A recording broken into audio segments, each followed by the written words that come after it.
वर्णिवेशरमणीयदर्शनम् मन्दहासरुचिरां ननाम्बुजम् पूजितं सुरनरोत्तमे मृदा धर्मनन्दन्महं विचिन्तये श्रीसहजान स्वामी महाराजनी जय। श्री हरे कृष्ण महाराजनी जय। सवाला प्रेमीजनों ने भावथी जय स्वामीनारायण। आज આપણે શિક્ષાપત્રીનો 58મો ભાગ જોઈશું। આગળ 57મા ભાગમાં 86 અને 87મો શ્લોક જોયો હતો, જેમાં ચંદ્રગ્રહણ અને સૂર્યગ્રહણ વિશે જોયું હતું। એ ચંદ્રગ્રહણ અને સૂર્યગ્રહણ પત્યા પછી અમારા ભક્તોએ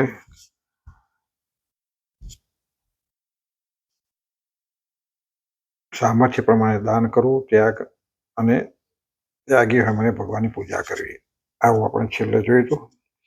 આજે આપણે 88મો શ્લોક જોઈએ છે। જન્મા શૌચમ મૃતા શૌચમ સ્વસંબંધાનુસારાત પાલનીયમ યથાશાસ્ત્રમ ચાતુર્વર્ણ્ય જનૈર્મમ। એનો અર્થ થાય છે, અને અમારા સત્સંગી એવા જે ચારે વર્ણના મનુષ્ય, તેમણે જન્મનું સૂતક તથા મરણનું સૂતક તે પોતપોતાના સંબંધને અનુસારે કરીને યથાશાસ્ત્ર પાળવું। આગળ આપણે જે સૂતક ચંદ્રગ્રહણ હતું, હવે અહીંયા શ્રીજી મહારાજ જન્મ અને મરણના સૂતક વિશે કહે છે કે ભાઈ અમારા આશ્રિત હોય ચારેય વર્ણવાળા, ચારેય વર્ણ એટલે બ્રાહ્મણ, ક્ષત્રિય, વૈશ્ય અને શૂદ્ર, બધા જે અમારા આશ્રિત થયા હોય એમણે જન્મનું સૂતક તથા મરણનું સૂતક પોતપોતાનો જે સંબંધ હોય એ અનુસારે, શાસ્ત્ર અનુસારે પાલન કરવું। શાસ્ત્રમાં કયા પ્રમાણે જન્મનું અને મરણનું સૂતક પાળવું જોઈએ। ઘણા બધા આવું માનતા નહીં હોતા, પણ આપણી વેદોક્તાધારી સંસ્કૃતિ છે, જેને સનાતન કહીએ છીએ, આ બ્રહ્માંડની રચના થઈ ત્યારથી ચાલુ આવેલી આ આપણી વેદ પરંપરા પરિસ્થિતિ છે, એટલે એના માટે સનાતન કહીએ છીએ। તો એમાં કયા પ્રમાણે જેને ઈશ્વરને રાજી કરવા છે, ભગવાનની આજ્ઞા પાડવી છે, જે કે ધર્મ નિયમમાં માને છે, એને તો કરવું જ જોઈએ એ પ્રમાણે। એટલે શ્રીજી મહારાજ લખે છે એમાં એ પ્રમાણે જન્મનું મરણનું સૂતક દરેકે ચારેય વર્ણના અમારા આશ્રિતોએ પાળવું। હવે ભાષ્યકાર સતાનંદ સ્વામી શું કહે છે તે જોઈએ। તમામ ધર્મશાસ્ત્રની અંદર ઋષિમુનિઓ દ્વારા જન્મના સૂતકની તથા મરણના સૂતકની વ્યવસ્થા કરવામાં આવી છે। તમામ ધર્મશાસ્ત્રો છે, દરેક ધર્મશાસ્ત્રોમાં ઋષિમુનિઓ, કારણ કે શાસ્ત્રો કોણે લખ્યા? ઋષિમુનિઓએ। તો એમાં જન્મ મરણની સૂતકની વ્યવસ્થા કરવામાં, એટલે લખવામાં આવી છે। શાસ્ત્રોમાં ઋષિમુનિઓએ જે આ સૂતકની વ્યવસ્થા કરેલી છે એ લોહીના સંબંધ પર આધારિત છે। એટલે સંબંધ એટલે કયો? તો લોહીના સંબંધ, કુટુંબ પરિવાર હોય, આપણે એક પેઢી બે પેઢી એમ જોઈએ, તો એ અનુસારે આ વ્યવસ્થા કરવામાં આવેલી છે। જેમાં આકાશમાં છોડાયેલો શબ્દ તરંગો તથા ચિત્ર તરંગો તરંગિત થતા થતા સમગ્ર યંત્રોમાં ફેલાયેલા પ્રત્યક્ષ જોવામાં આવે છે। જેમ આકાશમાં છોડાયેલા શબ્દો હોય, ચિત્રો હોય, આકાશના તરંગો આપણે જેમ દેખીએ ને ગોળ ગોળ ફરતા, એમ આખા આકાશમાં ફેલાયેલા રહે છે, ફેલાય છે। એમ અમુક પેઢી સુધી લોહીના સંબંધો પૂરેપૂરા ફેલાયેલા રહે છે। એમ અમુક પેઢી સુધી કે છે લોહીના સંબંધો પૂરેપૂરા ફેલાયેલા રહે છે, અર્થાત અમુક પેઢી સુધી લોહીના સંબંધોનો પૂરેપૂરો પ્રભાવ રહે છે। એટલે આપણે ઘણી વખત નહીં કહેતા, કોઈ છોકરો જન્મ હતા એના દાદા જેવો છે, એના પપ્પા જેવો છે, મમ્મી જેવો છે, કે એના બડા દાદા જેવો છે, એમ એ પ્રભાવ એવો રહેલો છે કે કંઈક ને કંઈક મા બાપ જેવો ના હોય તો એ લોકો ગાય કે છે એના દાદા જેવો, દાદાના દાદા જેવો, એટલે એવું મળતું આવે। અને ઘણી વખત આપણે બધા થાય કેસો થતા હોય, એમાં ડીડી અને ટેસ્ટ ને બધું કરવામાં આવે છે, તો એમાં આવી બધી મળી આવે છે ને, એટલે આવા સંબંધોના આધારે એ રહેલું છે કે છે. તેથી એક વ્યક્તિનું મૃત્યુ થતાં એ મૃત્યુનો પ્રભાવ સમાન લોહીથી ઉત્પન્ન થયેલા સમીપના સંબંધીઓ ઉપર સૂક્ષ્મ રૂપે અવશ્ય પડે છે. એટલા માટે કે છે મૃત્યુનો જે પ્રભાવ છે એ સમાન લોહીથી જે ઉત્પન્ન થયેલા સમીપના સંબંધીઓ બધા હોય, કારણ કે એકબીજાનું લોહી મળતું આવતું હોય, અથવા તો વૈજ્ઞાનિકોએ સાબિત કરી બતાવ્યું છે. એટલે એ સમીપના સંબંધીઓ ઉપર સૂક્ષ્મ રૂપે એની અસર થાય છે, અવશ્ય એની પર પડે છે. એ જ કારણથી ઋષિ મુનિઓએ વિશ્લેષણ કરીને નિશ્ચય કરેલો હોય એમ જણાય છે. ઋષિ મુનિએ પણ એને કારણે જ વિશ્લેષણ કરીને આ નિશ્ચય કર્યો હોય એવું લાગે છે. 7 પેઢી સુધી લોહીના સંબંધની અસર પૂરેપૂરી રહે છે. 7 પેઢી અમારી જે જન્મ્યા હોય ત્યાર પછીની આગળ એના બાપા, એના પાપા, એના બાપા, એના બાપા, એમ 7 પેઢી સુધી એ જે સંબંધ છે એની અસર પૂરેપૂરી રહે છે 7 પેઢી સુધી. અને ત્યાર પછી અનુક્રમે એ લોહીનો સંબંધ પણ ક્ષીણ થતો જાય. ત્યાર પછીની પેઢીઓ માટે ક્ષીણ એટલે ઓછો થતો જાય. તેને અનુસારે જન્મના સૂતકને વિશે કે મરણના સૂતકને વિશે ઋષિ મુનિઓએ ન્યૂન અધિક સૂતક પાડવાની વ્યવસ્થા કરેલી છે. આ પ્રમાણે જન્મનું સૂતક અને મરણનું સૂતક આ જન્મના આધારે, પેઢીઓના આધારે કોણે કેટલું પાડવું, કેટલા દિવસ પાડવું, ન્યૂન અધિક સૂતક એટલે કે 7 દિવસ પાડવું, 10 દિવસ પાડવું, 5 દિવસ પાડવું, 3 દિવસ પાડવું, 1 દિવસ પાડવું, આવું ન્યૂન અધિક જે બતાવ્યું છે એવી ન્યૂન અધિક સૂતક પાડવાની વ્યવસ્થા કરેલી હોય એમ આપણને કેવળ કલ્પના જ કરી શકીએ છીએ. એટલા માટે કદાચ કે આપણે તો કલ્પના કરી કે હંમેશા કારણથી કહ્યું, પણ આપણે કે કદાચ આ રીતે વ્યવસ્થા કરેલી છે. પણ સ્પષ્ટપણે તો જેમ છે એમ સૂતકની વાત હૃદયમાં ઉતરતી નથી. છતાંય પણ ઋષિ મુનિઓએ જે આ સૂતક પાડવાના આદેશો આપ્યા છે એ આપણા સુખને માટે આપ્યા છે. અને એમણે જે સૂતક આપણે આપ્યા છે આદેશો ધર્મમાં બતાવ્યા છે, આપણા ભગવાને પણ અત્યારે આપણને સ્વામિનારાયણ શિક્ષાપત્રીમાં લખ્યું, એટલે તો ભગવાને જ લખ્યું છે એટલે હિતકારી જ હોય. જે સ્વામિનારાયણ ભગવાનને માનતા હોય અને સ્વામિનારાયણ ભગવાનની શિક્ષાપત્રીમાં લખ્યું હોય તો એ પાળવું જ જોઈએ, કારણ કે ભગવાને હિત માટે જ લખ્યું હોય.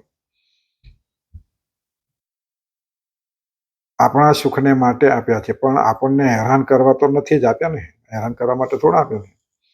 ઋષિ મુનિઓના નિર્ણયમાં ચોક્કસ આપણું હિત જ સમાયેલું છે. તો ઋષિ મુનિઓએ જે સૂતકના નિર્ણય કરેલા છે એમાં વિશ્વાસ રાખીને એ પ્રમાણે રહેવામાં જ આપણું હિત છે. એટલે ઋષિ મુનિએ જે નિર્ણય આપ્યા છે એ આપણા હિત માટે છે. એટલા માટે આપણે એમાં વિશ્વાસ રાખીને એ પ્રમાણે રહેવામાં જ આપણું હિત સમાયેલું છે. આપણે તો આવું ઋષિ મુનિએ કઈ જોવાની જરૂર છે. આપણે તો આપણા ઈષ્ટદેવ કહ્યું છે, એટલે આપણા ઈષ્ટદેવ આપણા માટેના હિતમાં જ લખ્યું છે અને આપણે પાળવું જોઈએ, કરવું જોઈએ. બીજું લાંબુ શાસ્ત્રો આપણે જાણવાની જરૂર નથી. આપણે દેવની આજ્ઞા થઈ છે શિક્ષાપત્રીમાં તો આપણે એ કરવું જ જોઈએ. હવે ઋષિ મુનિએ જે સૂતકના નિર્ણયો કરેલા છે એમનું દિશા સૂચન કરતા સતાનંદ સ્વામી સમજાવે છે. સતાનંદ સ્વામીએ આવા શાસ્ત્રોનો ઉપયોગ કરીને ભાષ્યમાં લખ્યું છે કે પોતાના કુળમાં કોઈ પુત્રનો જન્મ થયો હોય કે કોઈ પુત્રીનો જન્મ થયો હોય તો 7 પેઢીવાળા જનોએ 10 દિવસનું પૂર્ણ સૂતક પાલન કરવું. સૂતક એટલે વસ્તુને કોઈ ગમે તેમ અડવાનું નહીં, ભગવાનની પૂજા ના થાય, ભગવાનના થાળ ના થાય, મંદિરમાં કે બધી વસ્તુઓ અડાય નહીં, અને એ પ્રમાણે પૂર્ણ પાલન કરવું. સૂતક બીજાને પણ બહુ ખાસ અડવાનું ના હોય, કારણ કે એ પાસે ભગવાનની પૂજા કરતા હોય, બીજું કરતા હોય તો એને ના ઉધવું પડે. એટલે આ રીતે પાડવાનું. અને સૂતક એની અસર થતી હોય છે આડકતી રીતે, એટલે આ પાડવાના નિયમો આપ્યા છે. તો 7 પેઢી સુધીના જે હોય એમણે જન્મનું અને મરણનું સૂતક 10 દિવસ પૂર્ણ રીતે પાળવું. એક કુટુંબમાં એક જન્મ થયો હોય તો એની 7 પેઢીઓ સુધીના બધા જે કાકાના કાકા બધા હોય એ 7 પેઢી સુધી 10 દિવસનું સૂતક પાળવાનું. જન્મ થયો હોય કે મરણ થયું હોય, છોકરો જન્મ્યો હોય કે છોકરી જન્મી હોય, તો એમણે 10 દિવસ સૂતક પાળવાનું છે. અને 8 થી 14 પેઢીવાળાએ 3 દિવસનું સૂતક પાલન કરવું. 8 થી 14, ત્યાર પછી 8 થી 14 પેઢીના હોય એમણે 3 દિવસનું સૂતક પાળવાનું છે, અને 15 થી 21 પેઢીવાળાએ 1 દિવસનું સૂતક પાળવાનું છે. 15 થી 21 પેઢીના હોય એમણે 1 દિવસનું સૂતક પાળવાનું છે. બીજે દિવસ નાય એટલે પતી જાય. અથવા તો કેવળ સ્નાનથી પણ શુદ્ધિ કરેલી છે, એથી વધારે હોય બધા સ્મશાને જઈ આવ્યા હોય કે બધું હોય તો એને ખાલી સ્નાનથી સૂતક પૂરું થઈ જાય, શુદ્ધિ કહેવાયેલી છે. આ રીતે જન્મના સૂતકનો નિર્ણય કરેલો છે. જન્મના સૂતકની પેઠે જ મરણના સૂતકમાં પણ સમજી લેવું. એટલે જેમ જન્મનું સૂતક કહ્યું એ જ પ્રમાણે મરણનું પણ આ સમજવું કે 10 દિવસ, 8 થી 14 પેઢી માટે 3 દિવસ અને 14 થી 21 1 દિવસ સૂતક કહેલું છે. હવે વિશેષપણે સૂતકના નિર્ણય સમજાવતો સતાનંદ સ્વામી સમજાવે છે કે જન્મના સૂતકમાં 10 દિવસ વ્યતીત થયા પછી જો ખબર પડે તો સૂતક પાલન કરવું રહેવું નહીં, અને મરણના સૂતકમાં 3 માસની અંદરમાં જો ખબર પડે તો 3 દિવસનું સૂતક પાલન કરવું, અને 3 માસ પછી ખબર પડે, 6 માસની અંદર જો ખબર પડે તો 1.5 દિવસનું સૂતક કરવું, અને 6 માસ પછી 9 માસ સુધીમાં ખબર પડે તો 1 દિવસનું સૂતક કરવું, પાલન કરવું, અને 9 માસ પછી જો ખબર પડે તો કેવળ સ્નાનથી શુદ્ધિ કરેલી છે. અહીંયા પાછું આવું ઘણી વખત ખબર ના પડે. અત્યારે તો હવે બધી વ્યવસ્થા થઈ ગઈ એટલે તો સેકન્ડોમાં અથવા મિનિટોમાં ખબર પડી જાય, પણ પહેલાં સમાચાર આવે, કોઈ વાત આવે કે કોઈ મેસેજ આવે, લઈને કહેવાનારા આવે ત્યારે ખબર પડતી. પોસ્ટમાં આવે, તાર કરે ફોન કરે તો 2 દાડે 3 દાડે પહોંચે, આવું બધું હતું.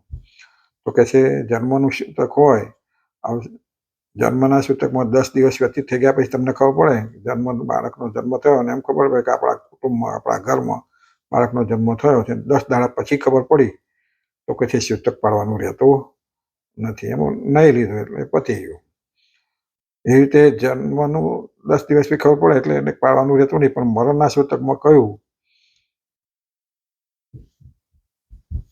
મરણના સૂતકમાં 3 માસની અંદર જો ખબર પડે તો 3 દિવસ સૂતક પાડવું.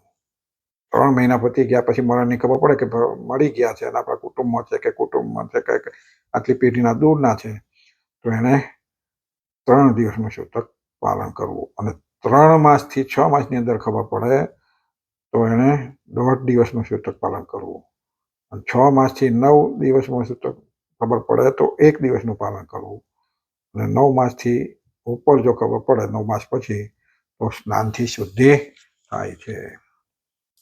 સમજ્યા જેવી વસ્તુ છે, જેને પાળવું છે, ભગવાનને કયા પ્રમાણે રહેવું છે. તો આ રીતે ઘણા સૂતકની ખબર નહીં હોતી. એટલે ઘણા તો આ જન્મ સૂતક હોય, મરણનું સૂતક હોય, મહિના સુધી મંદિરમાં ન જાય. એ મહિના સુધી તો કોઈ જગ્યાએ મહિનાનું સૂતક છે જ નહીં. 10 દિવસ સૂતક જન્મનું હોય કે મરણનું, 10 દિવસ સૂતક પતી જાય. 10 દિવસ સૂતક પતી જાય પછી તમે અડી શકો, હાર થઈ શકે. હા, જન્મનું સૂતક હોય એમાં જન્મ ઘેર ખાટલો હોય તો એ મહિના સુધી એને પાડવાનું હોય કે બે રસોડો ના થાય, 15 દિવસ પછી એને બધાને અડી શકે ખરી, પણ ભગવાનના મંદિરમાં ના જઈ શકે, થાળ પકડનો ના થઈ શકે, એટલે એ રીતે ના થાય. પણ બીજી રીતે જે સૂતક બધું લાગેલું હોય એ 10 દિવસમાં પૂરું થઈ જાય. વળી માતા પિતાનું મરણ થયા પછી ભલે ને 1 વર્ષ પછી ખબર પડે તો પણ પુત્રને પૂરું 10 દિવસનું સૂતક પાલન કરવું. પતિ પત્નીને પણ 1 વર્ષ પછી ભલે ખબર પડે વર્ષ પછી, પણ એને પણ પૂરેપૂરું સૂતક 10 દિવસનું પાડવું પડે. આવું ઘણી વખત એવું થાય કે ભાઈ બહાર રહેતા હોય, વિદેશમાં રહેતા હોય, એ તો હવે આ તો બધા શાસ્ત્રો જે લખે તો પહેલાના છે, તે વખતે વર્ષે ખબર ના પડે એવું પણ બને.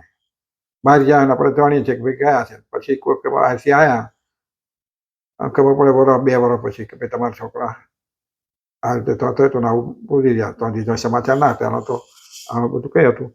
એટલે વર્ષ પછી ખબર પડે તો પણ કે પુત્ર હોય તો એને માતા પિતાનું 10 દિવસનું સૂતક તે 10 વર્ષ પછી પણ પાળવું પડે. એવી રીતે પતિ પત્ની હોય અને એમને વર્ષે ખબર પડે તો એને પણ 10 દિવસનું સૂતક પાળવું પડે.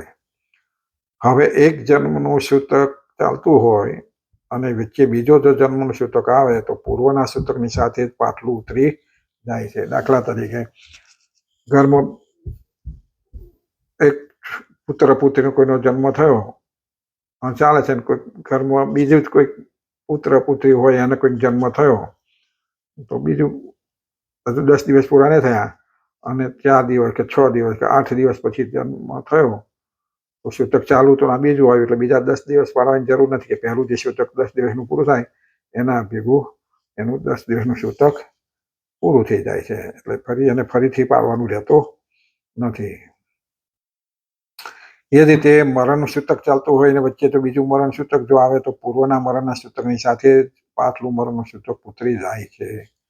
એ જ રીતે કે મરણમાં પણ કુટુંબમાં, પરિવારમાં કે ગમે તો એક મૃત્યુ થયું અને 10 દિવસ પહેલા બીજા કોઈનું મૃત્યુ થયું તો કોઈ બીજાનું 10 દિવસ પાડવાનું રહેતું નથી, એના ભેગું ઉતરી જાય છે. હવે આમાં જન્મનું સૂતક નાનું કહેવાય છે અને મરણનું સૂતક મોટું કહેવાય છે. તેથી જો મરણનું સૂતક ચાલતું હોય વચમાં જો જન્મનું સૂતક આવે તો મરણના સૂતકની સાથે જ જન્મનું સૂતક ઉતરી જાય છે. પણ જન્મનું સૂતક ચાલતું હોય અને જો મધ્યે મરણનું સૂતક આવે તો જન્મના સૂતકની સાથે મરણનું સૂતક ઉતરે નહીં. મરણનું સૂતક પૂરેપૂરું ફરીવાર પાલન કરવું પડે, આવી શાસ્ત્રોમાં વ્યવસ્થા કરવામાં આવેલી છે. એટલે જન્મનું સૂતક એ નાનું છે અને મરણનું મોટું છે. એટલે જન્મનું સૂતક ચાલતું હોય મરણનું સૂતક આવે તો પેલા જેમ કહ્યું એમ કે જન્મનું સૂતક ભેગું મરણનું ઉતરી જાય તો કંઈ ઉતરતું નથી, એ પૂરેપૂરું 10 દિવસ પાડવું પડે. પણ મરણનું સૂતક ચાલતું હોય કોઈ જન્મનું આવે તો કે છે મરણના સૂતક ભેગું એ જન્મનું સૂતક ઉતરી જાય છે. હવે જન્મ આપનાર જે સૂતિકા હોય તેના વિષયમાં શાસ્ત્રમાં વિશેષ બતાવેલું છે. સૂતિકા જે હોય જન્મ આપનાર એના માટે વિશેષ શું બતાવ્યું છે તો કે જન્મના સૂતકમાં જન્મ આપનાર સૂતિકાનો સ્પર્શ કરવો નહીં, એ સિવાય બીજાનો સ્પર્શ કરવામાં દોષ નથી. ઘરમાં જે સૂતિકા છે જેને જન્મ આપ્યો છે એ માતા છે, એ માતાનો કોઈ સ્પર્શ કરવો નહીં, એ સિવાય બીજાનો સ્પર્શ કરી શકાય. સૂતક ચાલે પણ સ્પર્શ કરી શકાય. અને જો જન્મ આપનાર સૂતિકાનો સ્પર્શ થાય તો સ્નાન માત્રથી શુદ્ધિ થાય, અને જન્મ આપનાર જે સૂતિકાનો સ્પર્શ થઈ જાય તો સ્નાન માત્રથી શુદ્ધિ થાય છે. અને ત્યાર પછી પણ એ સૂતિકા રસોડામાં જઈ શકે નહીં.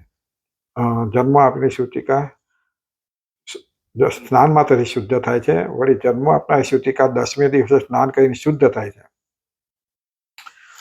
જન્મ આપનાર સૂતિકા કે 10 દિવસે સ્નાન કરીને શુદ્ધ થાય છે અને ત્યાર પછી પણ એ સૂતિકા રસોડામાં જઈ શકે નહીં. એટલે 10 દાડા પછી એનું સૂતક પતી ગયું એટલે પછી સ્પર્શ બધાને થઈ શકે પણ એ રસોડામાં જઈ શકે નહીં, કે કોઈ દેવ સંબંધી કર્મ પણ કરી શકે નહીં. પુત્રને જન્મ આપનારી સૂતિકા 30 દિવસ પછી કોઈ પણ કર્મ કરી શકે નહીં. પુત્રને જેને જન્મ આપ્યો છે એ સૂતિકા એ સ્ત્રી કોઈ દેવ સંબંધી કાર્ય કે પિતૃ સંબંધી કાર્ય સંબંધી કે ધાર્મિક સંબંધી કાર્ય કરવું હોય, ભગવાનનો થાળ કરવો હોય તો 30 દિવસ સુધી એ કરી શકે નહીં. 30 દિવસ પછી શુદ્ધ થાય છે.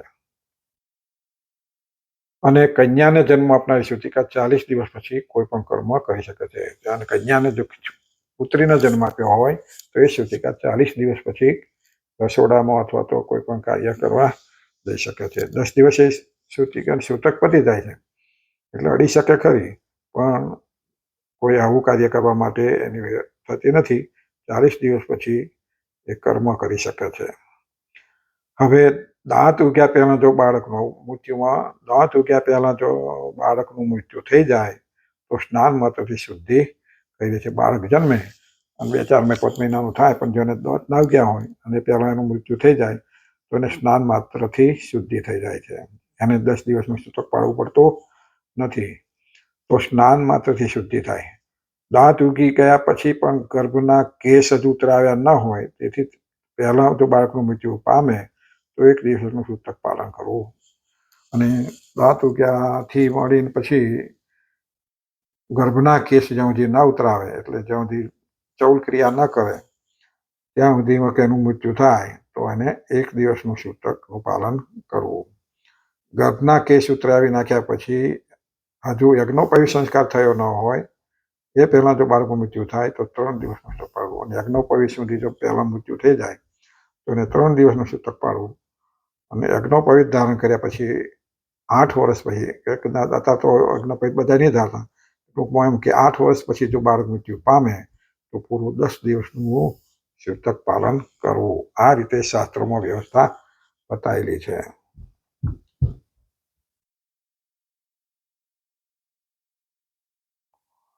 હવે આગળ પરણાવેલી સ્ત્રી જો પિતાના ઘેર મૃત્યુ પામે તો અથવા પિતાના ઘેર જો બાળકને જન્મ આપે તો માતા પિતાએ 3 દિવસનું સૂતક પાલન કરવું અને બીજા બંધુજનોએ 1 દિવસનું સૂતક પાલન કરવું.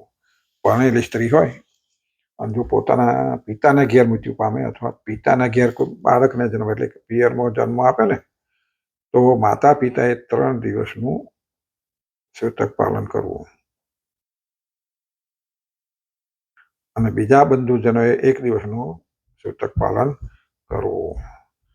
હવે નાનો જો મૃત્યુ પામે, નાનો એટલે નાના એના માના બાપા જો મૃત્યુ પામે તો 3 દિવસનું સૂતક પાલન કરવું નાના મૃત્યુ પામે તો. અને યજ્ઞોપવિત ધારણ કરેલી હોય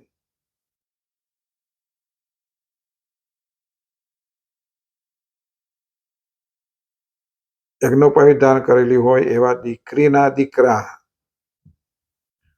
મૃત્યુ પામે તો દીકરીના માતા પિતાએ 3 દિવસનું અને જેનો યજ્ઞોપવિત સંસ્કાર થઈ ગયો હોય એવો ભાણેજો મૃત્યુ પામે તો મામાએ 3 દિવસનું સૂતક પાલન કરવું. દીકરીના દીકરા હોય એટલે ભાણેજ થયો, એ મૃત્યુ પામે તો નાના નાનીએ 3 દિવસનું સૂતક પાળવું અને મામાએ પણ 3 દિવસનું સૂતક પાળવું એવો થયો. વળી નાનીમાં મૃત્યુ પામે તો 1.5 દિવસનું, યજ્ઞોપવિત સંસ્કાર થયો ન હોય એવો દીકરીનો દીકરો મૃત્યુ પામે તો 1.5 દિવસનું, યજ્ઞોપવિત સંસ્કાર થયો ન હોય એવો ભાણેજો મૃત્યુ પામે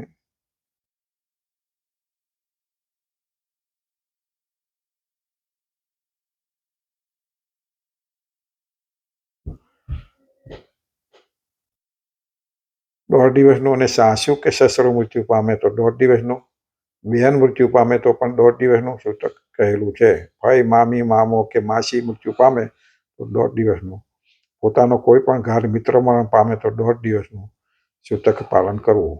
આ શાસ્ત્રોમાં આવું કહ્યું છે. એ મામા ફોઈ માસી મામા જેવો હોય એ બધા મૃત્યુ પામે તો 1.5 દિવસનું સૂતક પાળવું. પછી કોઈ ખાસ પોતાનો ગાઢ મિત્ર હોય તો પણ કે એનો 1.5 દિવસનું સૂતક પાળવું. યજ્ઞોપવિત ધારણ કરીને વેદનું અધ્યયન કરનાર શિષ્ય જો મૃત્યુ પામે તો ગુરુએ 1.5 દિવસનું સૂતક પાલન કરવું. વેદાધ્યાપક અને મંત્રના આપનારા ગુરુ એટલે કે આચાર્ય જો મૃત્યુ પામે તો શિષ્યને 3 દિવસનું સૂતક પાલન કરવું. આ રીતે સૂતકની વ્યવસ્થા શાસ્ત્રમાં બતાવેલી છે. વળી વિરક્ત એવા ત્યાગી સાધુના માતા પિતા જો મૃત્યુ પામે તો ત્યાગી સાધુને કેવળ સ્નાન માત્રથી કહેલું છે. વિરક્ત એટલે ત્યાગ કરીને જે સાધુ થયેલો છે એના માતા પિતા મૃત્યુ પામે એને સમાચાર મળે તો એને સ્નાન માત્રથી શુદ્ધ થાય છે એવું કહ્યું છે. પરંતુ સૂતક પાળવું નહીં. પોતાના જ કુળમાં કોઈ પતિત થઈ ગયો હોય એ મૃત્યુ પામે તો પણ સૂતક પાળવું નહીં. પોતાના કુળમાં કોઈ પતિત થઈ ગયેલો હોય, પતિત એટલે પડી, આ સ્થિતિમાં પડી ગયો હોય એ પતિતનું, દાખલા તરીકે સામાન્ય રીતે આપઘાત કે એ પતિત કહેવાય. કોઈ લાચાર મર્યાદા કશી રાખી ના હોય ને એવો હાવ પાપી થઈ ગયો હોય ને એવાનું જો મૃત્યુ થાય તો એનું કઈ સૂતક પાળવું નહીં. પોતાના દેશનો રાજા મૃત્યુ પામે તો તારા સ્નાન કહેલું છે. પોતાના દેશનો રાજા મૃત્યુ પામે તો તારા સ્નાન એટલે સાંજે તારા ઉગે નહીં લઈએ એટલે પતી ગયું સાંજે. હવે સૂતકનો જ્યારે પ્રસંગ આવે ત્યારે આપણે દરરોજ ભગવાનની જે પૂજા કરતા હોઈએ એ 10 દિવસ સુધી કરવી નહીં. સૂતક જ્યારે આવે કે 10 દિવસનું 3 દિવસનું જે આવતું હોય તો આપણે તો સ્વામિનારાયણના બધા સંપ્રદાયના સત્સંગીઓ બધા પૂજા કરતા જ હોય રોજની, તો કે 10 દિવસ 3 દિવસ 5 દિવસ જે સૂતક આવતો હોય એ પ્રમાણે પૂજા કરવી નહીં. તેમાં આત્મનિર્ભર ભક્તજનો પોતાના ઘરમાં જે ધાતુ પાસાની પ્રતિમાનું પૂજન કરતા હોય તે પ્રતિમાનું પૂજન સૂતક દરમિયાન બીજા કોઈ સૂતકથી રહિત એવા પડોશી પાસે કરાવવું. પણ આત્મનિર્ભર ભક્ત હોય તેને તો રોજ ભગવાનની પૂજા પ્રત્યક્ષ કરતા હોય તે કરવાની હોય, પણ જ્યાં સૂતક આવતો એને કરાય નહીં એટલે એણે પાડોશી પાસે કોઈ જેને સૂતકથી રહિત હોય અથવા બીજા કોઈ પાસે એની પૂજા કરાવવી, પણ પૂજા રહિત રાખવું નહીં. પણ પ્રતિમાને અપૂજ રહેવા દેવી નહીં અને દરરોજ આપણા ચિત્રપતિમાનું પૂજન કરીએ છીએ એ પૂજન પણ સૂતક દરમિયાન બીજા પાસે કરાવવું અને પોતાને કેવળ માનસી પૂજા કરવી, જપ કરવો, સ્ત્રોત આદિનો પાઠ કરવો અને આપણે જે ચિત્રપતિમાની પૂજા કરીએ છીએ એ પણ કે બીજા પાસે કરાવવી. કરતા એને આપી દઈએ એટલે જોડે મૂકે તો પૂજા એ કરી લે, એમાં ચાલે. એટલે એવી રીતે કરાવે તો પણ ચાલે. અને માનસી પૂજા પોતે કરી શકે, સ્ત્રોત પાઠ કરી શકે, બેઠા બેઠા જપ કરી શકે, શાસ્ત્રનું વાંચન કરી શકે. એટલે સૂતક હોય તો રડાય નહીં, પણ અત્યારે તો મોબાઈલમાં સરસ થઈ ગયા શાસ્ત્રો બધા, એટલે મોબાઈલમાં ખોલીને પણ વાંચી શકાય. આ ઉપર કહેલા બધા સૂતકોને, આ ઘણા બધા જે સૂતકો જન્મ મરણના અને એમાં પાછા પેઢી દર પેઢી, એકવી પેઢી કે પછી સગા સંબંધી, મિત્ર, રાજા, બધા સૂતક આપણને કયા એ પ્રમાણે સૂતકોની જે વ્યવસ્થા કરેલી છે એ તો મનુષ્યને કોઈ પણ પ્રકારનો આપાતકાળ ન હોય, બરાબર સ્વસ્થ દશામાં રહેલો હોય, એને માટે બધી વ્યવસ્થા કરવામાં આવેલી છે. આ બધી વ્યવસ્થા ક્યારે કોઈક આપાતકાળ ના હોય, આપાતકાળ આવી જાય અને ભાઈ મારે સૂતકનું ના થાય તો બીજી ઘટના બને, ખોટી થઈ જાય. એટલે જ્યારે એવો આપતકાળ હોય ત્યારે એ વળગી રહેવાની જરૂર નથી એમ કહેવા માંગે છે. કોઈ આપતકાળ હોય, જે આપતકાળ દુઃખદાયી હોય, પ્રાણનો નાશ કરે એવું હોય, બીજાને દુઃખ આપે એવું હોય. એટલે સામાન્ય દુઃખ એક ભાઈ ખાધા વગર રહે એના એવું દુઃખ નહીં. કારણ કે આપણે સામાન્ય આપતકાળ હોય તો આપણે આપતકાળ માની લઈએ. એટલે એ આપતકાળમાં કે છે પાડવાની જરૂર નથી. જે બરાબર સ્વસ્થ દશામાં રહેલા હોય, આપતકાળ ન હોય, સ્વસ્થ દશા હોય, એની સારી સ્થિતિ હોય, એને માટે આ બધી વ્યવસ્થા કરવામાં આવે છે. સ્વસ્થ કાળમાં ધર્મો જુદા હોય છે અને આપતકાળના ધર્મો પણ જુદા હોય છે. એટલે લખેલા શાસ્ત્રોમાં સ્વસ્થ કાળ સારી સ્થિતિ હોય, આપણી સ્વસ્થ અવસ્થા હોય, એટલે આપણે જ્યારે ઉપવાસ કરવો, 11 કરવો, કોણે ના કરવી, બધું આવ્યું છે ને આપતકાળમાં આ રીતે કરવું. એવી રીતે આ પણ બધા જેવી સ્થિતિ છે એ પ્રમાણે પાડવાના છે. એના ધર્મોમાં છૂટછાટ હોય છે, પણ બધા માટે નથી હોતી. તેથી જ્યારે મોટો આપતકાળ આવી પડેલો હોય ત્યારે સૂતકને વિશે પણ સૂતક લાગતું નથી. જ્યારે મોટો આપતકાળ આવી પડેલો હોય ત્યારે સૂતકને વિશે પણ સૂતક લાગતું નથી. કેવળ સ્નાન માત્રથી શુદ્ધિ થઈ જાય છે. તે વખતે સ્નાન માત્રથી શુદ્ધિ થાય છે, આવો સર્વે શાસ્ત્રોનો અભિપ્રાય છે. આ બધા શાસ્ત્રોનો અભિપ્રાય છે. એટલે આગળ આપણે આગળના શ્લોકમાં ચંદ્રગ્રહણ અને સૂર્યગ્રહણ વિશે ત્યારે જોયું ત્યારે એનું પણ આપણને સૂતક લાગે, પણ એ કેટલું હોય? ગ્રહણ પૂરતું. ગ્રહણ પત્યા નહીં લો એટલે પતી જાય. આ જન્મ મરણનું સૂતક કયું છે એ જે સંબંધ છે એ પ્રમાણે બધાને જે જેવો સંબંધ છે એ પ્રમાણે પાડવું જોઈએ. જ્યારે આપતકાળ હોય ત્યારે એ પાડવાની જરૂર નથી. આપતકાળમાં પણ એ સ્નાન માત્રથી શુદ્ધિ થઈ જાય છે એવું કહે છે. એટલે આપણે શ્લોક પૂરો કર્યા છે. બધા ભક્તોને ભાવથી જય સ્વામિનારાયણ.